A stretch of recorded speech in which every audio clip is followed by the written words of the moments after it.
Hi lovelies, welcome back to my channel. In today's recipe we'll be making this easy and tasty snack, also known as Chinchin. This snack is very easy to put together, so if you're interested to know how to make the perfect Nigerian Chinchin, keep watching. Let me walk you through the ingredients for today's recipe and let's get started. So over here I have my ingredients for my Chinchin recipe. I have in here my all-purpose flour, I have my granulated sugar, I have my cold milk, baking powder, 3 large eggs, and of course my cold butter. I'm going to write down the accurate measurement for this Chinchin recipe on my description box below. Please kindly head over there to check them out, okay? So without further ado, let's start mixing our ingredients. So I'm going to start by transferring the all-purpose flour inside my glass of bowl. I like adding and mixing, or I like adding and stirring. That way I'll get a perfect and a smooth dough. Next, I'm going to introduce my granulated sugar. Over here is my baking powder. I'm going to transfer it as well.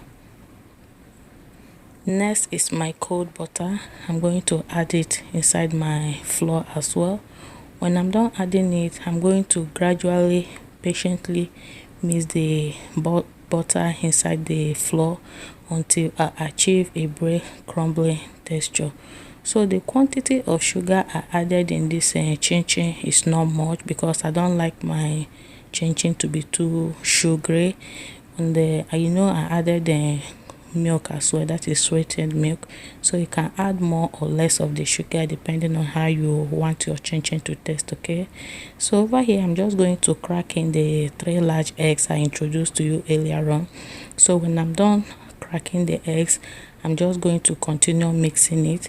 So at this point I'm using my whisks to mix it because I don't want my hand to touch those egg yolk.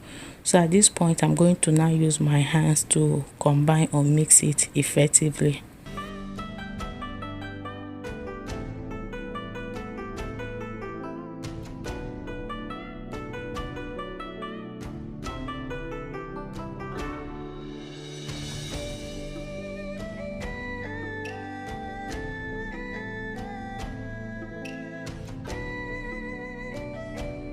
So this is the right time for me to introduce my cold milk. I will be adding in the milk one at a time because I don't want to end up having a runny batter.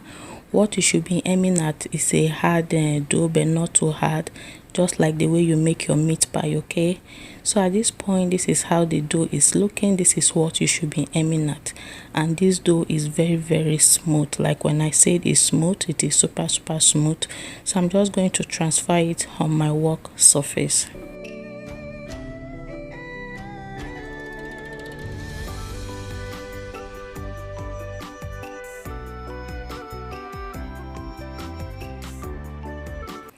So over here I'm just going to divide the dough so that it will be easier for me to work on. I'm using my pizza cutter to do this. You can as well use a knife if you don't have a pizza cutter, okay?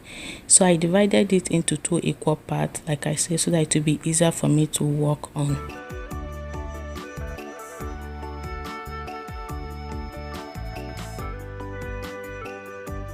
So this is the half of the dough. I'm just going to use my flask to roll it out. If you don't have your flask, you can also use a rolling pin. I always like using this flask because my rolling pin is a little bit heavy for me. This flask is more lighter for me. Back in the days when I was still in Nigeria, what we normally used to make or roll out our dough is a Coca-Cola bottle. So if you don't have a rolling pin, you can use flask, or you can also use a Coca-Cola bottle to do that.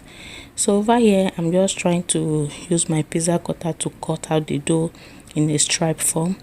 This part is self-explanatory. This is basically how you are going to cut it.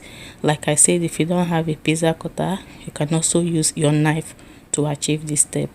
And if you are making your Chinchin, like if you are rolling it out, don't roll it too light, make it a little bit thicker so that when you are chewing your Chinchin, you'll be enjoying it, okay? So at this point I'm going to cut the roll out dough into square form. It all depends on how you want your chinchin to come out. If you want it big, you go ahead and cut it big. If you want it small, you can go ahead and cut it small, okay? So I'm just going to carefully pick out the cutter dough on my work surface. That is basically what I'm doing here as well.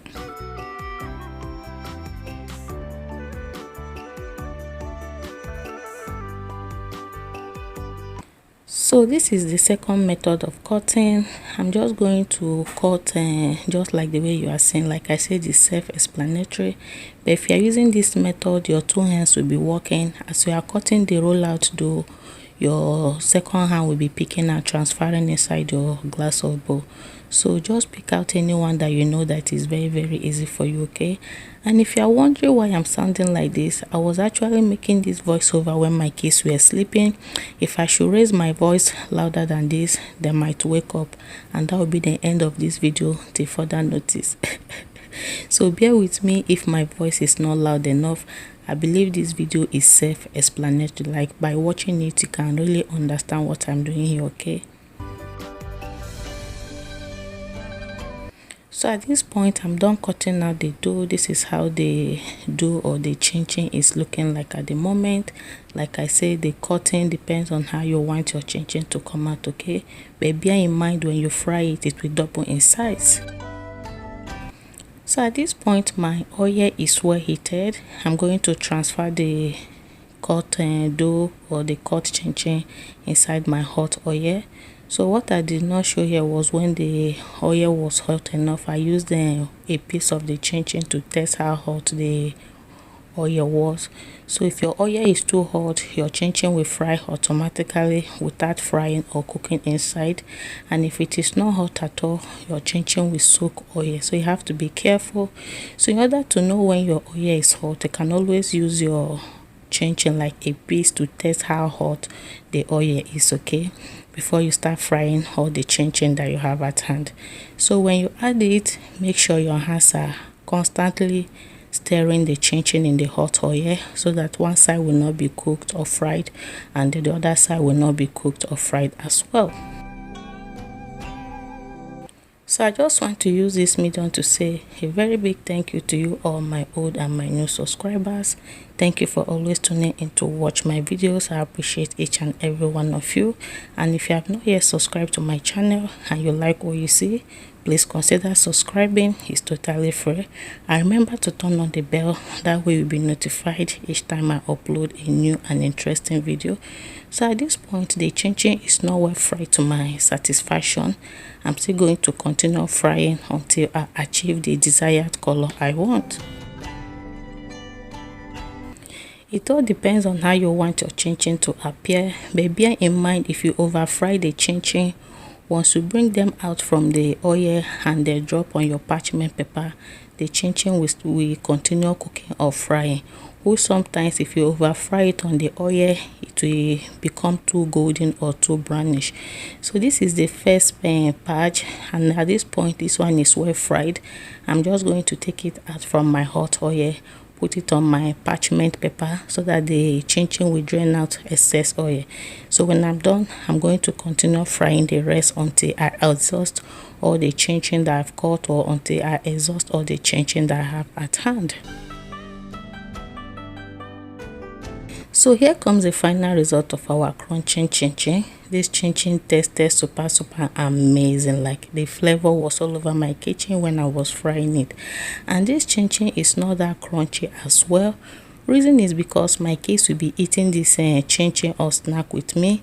Their teeth are still on the milk teeth level. Like their teeth are not too strong. So I want them to enjoy the chinchin just like the way I will enjoy it. The chinchin is not too crunchy and there is not too light as well. It is on the medium part. So go ahead and make yours extraordinary crunchy if that is how you enjoy it or how your kids will enjoy it, okay? But I always want when I make a chinchin in my house, I always want my kids to enjoy it with me as well. I hope you enjoyed this video as much as I enjoy making this recipe. If you did, please make sure to give it a thumbs up, share with your friends and your family. You can enjoy this chinchin or this snack anytime, any day. You can enjoy it with your milk or any soft drink of your choice. Thank you so much for watching. I will see you all on my next video. Bye for now.